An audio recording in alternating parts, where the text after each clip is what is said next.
All right, well, we've got new details tonight on the race for New York's 22nd Congressional District. Candidates filed their quarterly fundraising reports with the Federal Election Commission.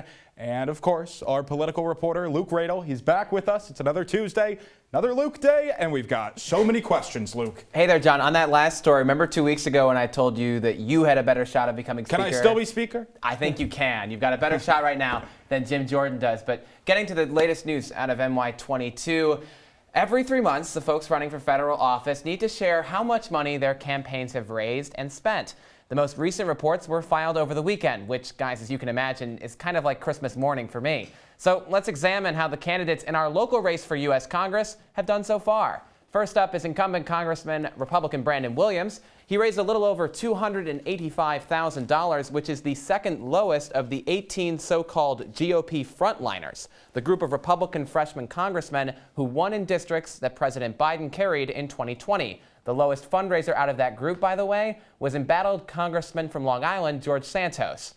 The Williams team says that his fundraising over the summer was affected by the congressman's health. He had to have a cardiac bypass surgery back in July to fix an artery blockage. Here's what Brandon Williams had to say about that experience and the recovery process back in August.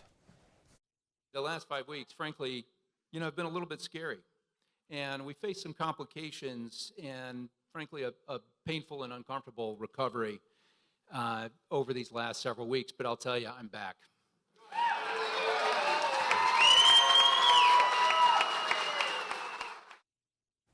Now let's turn to the congressman's Democratic opponents. This was State Senator John Mannion's first quarter as a candidate for Congress, and in total, he raised about $221,000. He spent just under $70,000, meaning that he has $150,000 in cash on hand.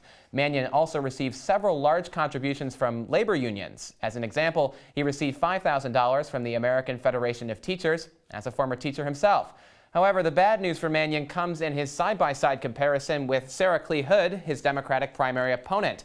The DeWitt Town Councilor outraised him this quarter by over $15,000. She also brought in more individual donations and donors than Mannion did and has more cash on hand. Senator Mannion has had a rocky start to his campaign after comments he made about abortion in an interview with CitrusTV News went viral. Here's how he answered a question about whether he believes the government should restrict abortion access.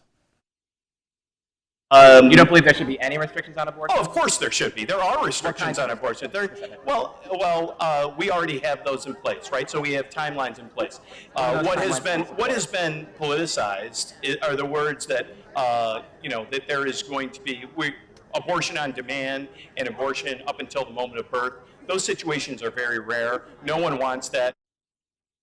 Now, Zach and John, the senator received a lot of criticism for those comments, including from his opponent, Sarah Klee Hood, but it's still early in the cycle, and there's over a year to go until the 2024 election. For now, the candidates are working hard to build up that war chest that they hope will get them to Washington.